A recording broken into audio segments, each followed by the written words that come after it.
Hello friends, welcome back to my YouTube channel. आज हम discuss करने वाले हैं what is the difference between the provisions and reserve. जैसे कि हम सबको पता है, हर बिजनेस अपनी फाइनेंशियल पोजीशन को स्ट्रेंथन अप करना चाहते हैं। ठीक है, उसके लिए उसको अपने जितने भी इवेंचुअलिटीज़ होते हैं, मतलब eventualities in the case of expected और अनएक्सपेक्टेड इन इवेंचुअलिटीज़ को कंसिडर करके बिजनेस को एक स्टेप कैरी ऑन करना चाहिए। लाइक जितना भी हमारा एक फाइनेंशियल पीरियड में, अकाउंटिंग पीरियड में प्रॉफिट कंसिडर किया जाता है, प्रॉफिट, नेट प्रॉफिट असर्टेन होता है, उस नेट प्रॉफिट को कंबाइंडली कंप्लीटली अकाउंटिंग पीरियड में हमें कंप्लीटली डिस्ट्रीब्यूट नहीं करना चाहिए ऑनर्स को।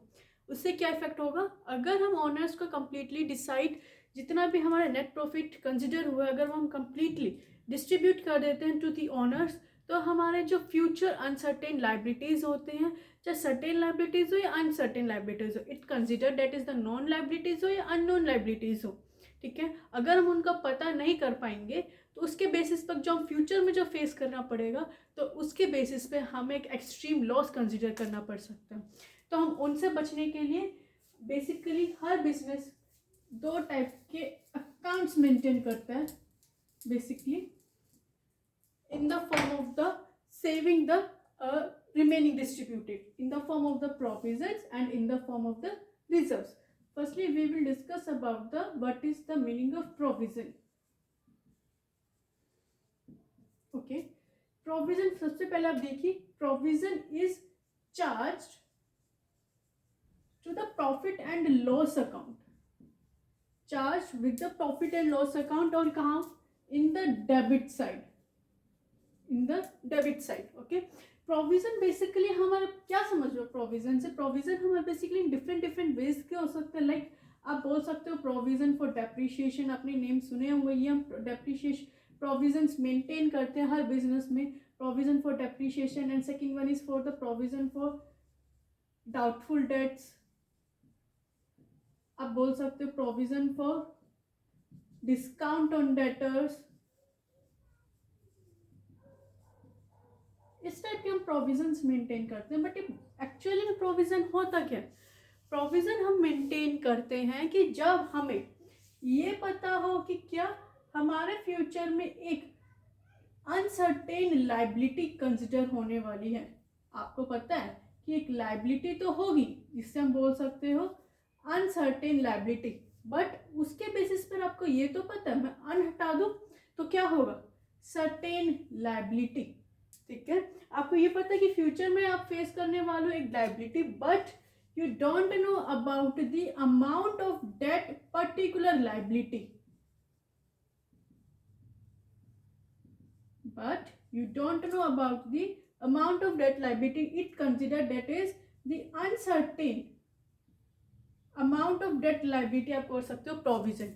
इन शॉर्ट, जब आपको ये पता कंसिडर कर सकते हो कि हमें लाइबिलिटी है, बट आप ये आइडेंटिफाई नहीं कर सकते, ये प्रेडिक्ट नहीं कर सकते कि वो उस लाइबिलिटी कितनी अमाउंट आपको पे करनी होगी, तो आप उसको बोलोगे provision. Okay, second thing is, अगर इफ आप ये भी कंसिडर कर सकते हो कि ये आपके फ्यूचर में कोई लाइबिलिटी भी बन सकती है, और प्लस आप ये भी बता सकते हो कि आपने अमाउंट भी डिटरमाइन कर चुके हो, अमाउंट भी फाइंड आउट कर चुके हो, तो उस कंडीशन में से प्रोविजन ना कहकर हम इसे कहेंगे आउटस्टैंडिंग लाइबिलिटी। पता है आपको आउटस्टैंडिंग लाइबिलिटी हमारी लाइबिलिटी साइड दिखाई जाती है बैलेंस शीट में, उस like outstanding grant, outstanding salary. Okay, वो आपको आउटस्टैंडिंग लाइबिलिटी हम कंसिडर करेंगे as rather than the provision. Okay, तो प्रोविजन का मीनिंग सिंपल आप ये समझे, in two sentences, that is a certain liability, कि आपको ये पता, आप कंसिडर कर सकते हैं कि it's a liability, but it's आप अनसर्टेन है, आप आइडेंटिफाई नहीं कर सकते, no identify the amount of debt liability is called the provision. Okay, I hope आपको provision clear हुआ। अब हम सेकेंड पॉइंट इस पर डिस्कस करते हैं about the reserves. What is the meaning of reserve?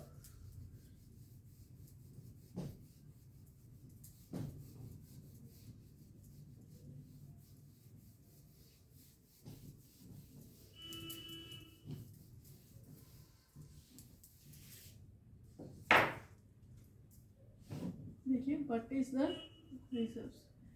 Reserves basically क्या होता है, जैसे नेम से आपने सुना होगा रिजर्व, क्या एक इस टाइप के प्रॉफिट जो कैप्ट असाइड किया जाता है, kept aside from a net profit, ठीक है। वो एक आप बोल सकते हो रिजर्व हमारा प्रॉफिट एंड लॉस से चार्ज ना होकर क्या बोलते हैं हम इसे, appropriation of profit. Reserve is always consider as the appropriation of profit. अब समझते हैं what is the meaning of appropriation. Appropriation का यही मीनिंग होता है कि जब हम अपने प्रॉफिट का कुछ पोर्शन एक स्पेसिफिक पर्पस के लिए, क्या बोला, एक स्पेसिफिक पर्पस के लिए हम उसे जब कैप्ट असाइड कर देते हैं उसे बोलते हैं एप्रोप्रिएशन ऑफ प्रॉफिट, ठीक है।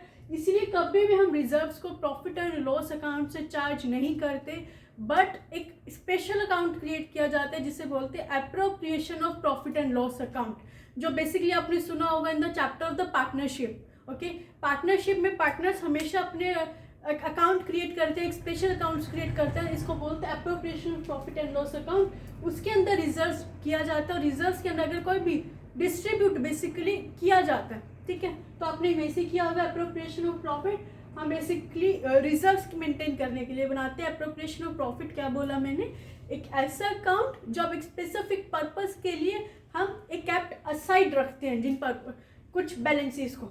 अब आप बोल सकते हो रिजर्व किस किस टाइप के हो सकते हैं। आपने सुना होगा reserve for dividend equalisation fund, okay.